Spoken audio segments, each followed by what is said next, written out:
महाराष्ट्र विधानसभा के 5वें दिन भिवंडी पूरब के विधायक रईस शेख ने महाराष्ट्र में बजट आवंटन और अल्पसंख्यकों के उपयोग पर सवाल उठाया। क्या कहा विधायक रईस शेख ने, देखिए।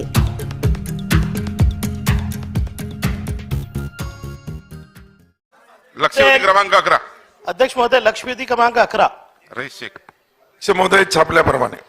अध्यक्ष महोदय, सबका साथ सबका विकास, पसमानदा मुसलमान और उसके बाद यहाँ पर सम्माननीय मुख्यमंत्री जी ने जो आश्वासन अबू आजमी साहब को दिया था कि सभी के लिए वो काम करेंगे, उसकी परिस्थिति क्या है ये लक्षवेधी के माध्यम से मैं बताना चाहूंगा। लक्षवेधी में मैंने कहा है कि जो माइनॉरिटी का फंड है उसका यूटिलाइजेशन नहीं होता।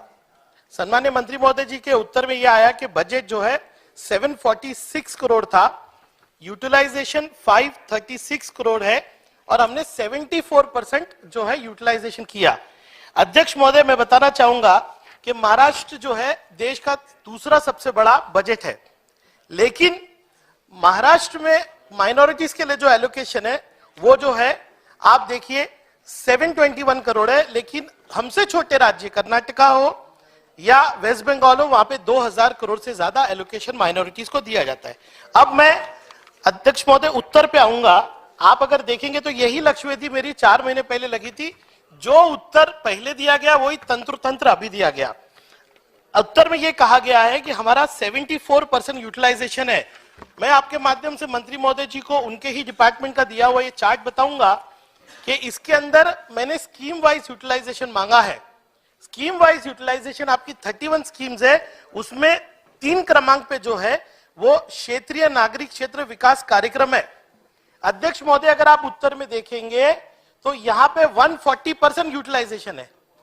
जहां पे 50 करोड़ का एलोकेशन था वो अमेंड करके उसमें 100 करोड़ और डाल के राजनीतिक हेतु से पिछली सरकार के माइनॉरिटी मिनिस्टर ने माइनॉरिटी की एरिया के अलावा दूसरी जगहों पे एलोकेशन किया और ये 100 करोड़ रुपया जो माइनॉरिटी के बच्चों के स्कॉलरशिप के लिए, हमारे स्कूल कॉलेजेस के इंफ्रास्ट्रक्चर के लिए यूज होना चाहिए था, उसकी जगह पे जो है ऐसे क्षेत्रों में दिया। मैं भिवंडी की बात करता हूं।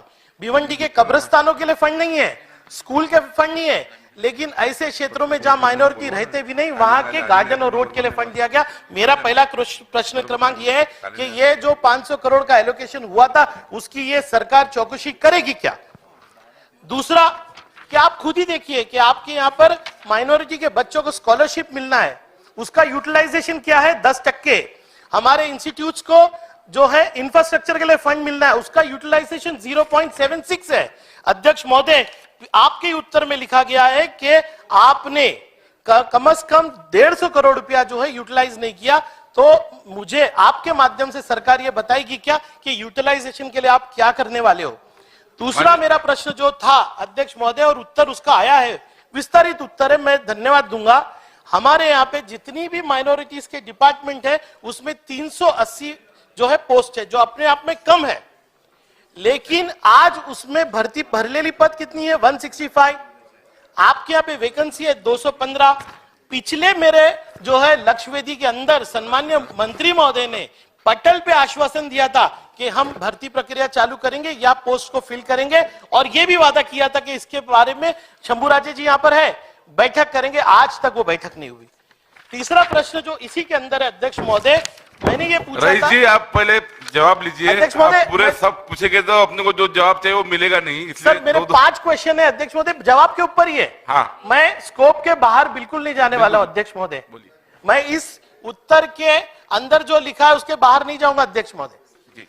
अध्यक्ष महोदय, स्टैट्यूटरी बॉडीज है, आप जितनी भी स्टैट्यूटरी बॉडीज है, चाहे वो माइनॉरिटी कमीशन हो चाहे मौलाना आजाद हो, उत्तर में लिखा है हम प्रक्रिया चालू करेंगे। वही उत्तर जो है 4 महीने पहले मिला। मेरा स्पेसिफिक क्वेश्चन है भर्ती कब होगी, मेरा स्पेसिफिक क्वेश्चन है कि ये स्टैट्यूटरी बॉडीज कब एस्टैब्लिश होंगे। एक और क्वेश्चन है अध्यक्ष महोदय जो इसी प्रश्न के ऊपर ही है, मैं बाहर नहीं जा रहा अध्यक्ष महोदय। अध्यक्ष महोदय, मेरे इस प्रश्न को उठाने के बाद सम्मान्य मुख्यमंत्री, सम्मान्य उप मुख्यमंत्री के यहाँ पर 4 महीना चक्कर जमा करने के बाद इस प्रश्न के ऊपर एक Tata institute of social sciences के ऊपर इन्होंने एक कमेटी बिठाई, एक स्टडी के लिए वर्क ऑर्डर दिया। अध्यक्ष महोदय, 39 लाख रुपीस का वर्क ऑर्डर है, 39 लाख रुपीस का।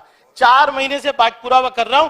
39 लाख रुपीस के वर्क ऑर्डर आज तक इश्यू नहीं हुए। 39 लाख रुपीस आप माइनॉरिटी को नहीं दे सकते।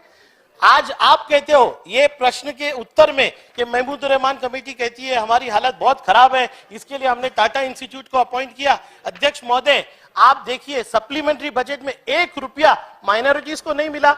और सम्माननीय मुख्यमंत्री जी यहाँ क्या कहते हैं अबू आजमी जी को कि मैं सबका सम्मान करूंगा, सबके लिए काम करूंगा। ये उत्तर जो है ये आईना दिखाता है इस सरकार को कि माइनॉरिटी के ऊपर एक मीटिंग नहीं, 1 इंच भी कोई काम नहीं बढ़ा है। अध्यक्ष महोदय, मेरे ये क्वेश्चन है, एक ही और छोटा क्वेश्चन मैं दूंगा।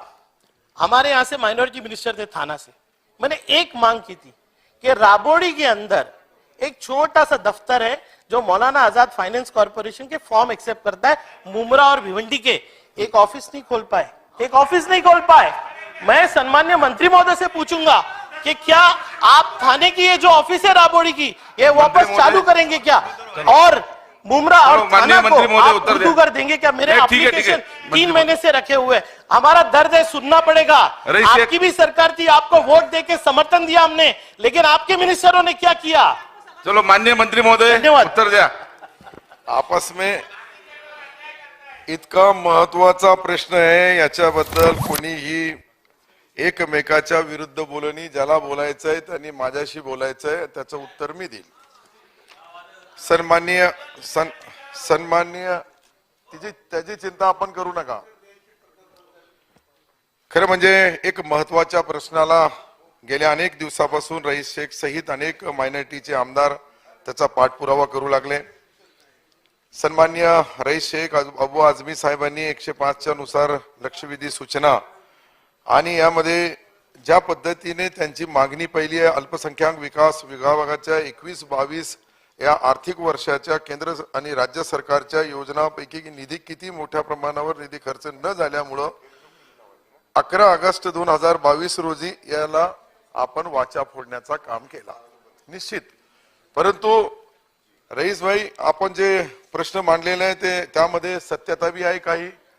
जो पहिला प्रश्न आपण मांडला का जो अल्पसंख्याकांच्या शैक्षणिक दर्जा सुधारण्यासाठी, त्यांचा आर्थिक दृष्ट्या सुधारण्यासाठी आपण जो पैसा खर्च करायला पाहिजे, त्यावेळच्या मंत्री महोदयांनी तो पैसा इतरत्र वर्ग केला हे खरं आहे एक अंशात। हे थोडा खरा कशासाठी आहे का त्या मंत्र्यांनी त्यांच्या अधिकाराचा उपयोग केला किंवा त्यांना त्यांच्या भागाचा विकास करायचा असेल, बाकीच्या अल्पसंख्याक समाजाला न्याय मिळाला नाही याच्यामध्ये कुठंच शंका नाही। निश्चित याची चौकशी केली जाईल। जे काही आपल्या अल्पसंख्याक विभागाचा नियम आणि धोरण आहे त्या नियमानुसार धोरणानुसार जे पैसे वाटप करायला पाहिजे त्यामध्ये थोडी अनियमितता झालेली आहे। त्याचा निश्चित आपण सन्माननीय मुख्यमंत्री महोदयाशी चर्चा करून याच्यावर उचित कारवाई कशी करावी, अधिकाऱ्यांची चूक आहे का कार्यपद्धतीची चूक आहे का प्रस्ताव देणाऱ्यांची चूक आहे हे तपासल्यानंतर निश्चित त्याच्यावर आपण सांगितल्याप्रमाणे चौकशी करा, याची चौकशी केली जाईल। दुसरं असं आहे का आपण जे 746 कोटी रुपये खर्च करण्यासाठी 721 कोटी निधी प्राप्त झाला होता, त्यापैकी 627 कोटी इतका निधी वितरित करण्यात आला। 536 कोटी हा खर्च झाला, हा 74% 37 पॉइंट इतका आहे। सदरील काळामध्ये आपल्याला माहित आहे कोविडचा काळ होता, कोरोनाचा संकट होता, अशा संकटामध्ये कदाचित हा पैसा गेल्या सरकारमध्ये कमी खर्च झाला असेल, परंतु मी आज तुम्हाला गॅरंटीने बोलतोय का आपण ज्या मागण्या केल्या याला तपासून पुढच्या ज्या मागण्या आहे आपल्या, आपण त्याच्यामध्ये दुसरी मागणी केली का विभागात राबवण्यात येणाऱ्या जवळपास 31 योजनेपैकी अनेक योजनाला त्या ठिकाणी अंमलबजावणीमध्ये करण्यात आली नाही, त्यामध्ये स्पेसिफिक काही तुम्ही मुद्देही मांडले। मी तुमचं अभिनंदन करेल का तुमचा फार अभ्यास याच्यामध्ये आहे आणि त्याच्या माध्यमातून तुम्ही जे मुद्दे मांडले निश्चित त्या मुद्द्याशी मीही सहमत आहे। आणि या बाबतीत आपण जे आता शासनाच्या अमृत महोत्सवी वर्षी आपली जी अपेक्षा आहे का अल्पसंख्याक डिपार्टमेंटचे काही जे पद आहेत मोठ्या प्रमाणावर मौलाना आझाद अल्पसंख्याक आर्थिक विकास महामंडळ याचे पद भरायचे 111 पद। त्यानंतर आपण पाहिलं तर महाराष्ट्र राज्य वक्फ बोर्डाचे 143 हे 2 प्रमुख भरती करायची आहे। यामध्ये मी तुम्हाला गॅरंटीने सांगतो का येणाऱ्या 3 महिन्याच्या आत हे सर्व पद भरल्या जातील।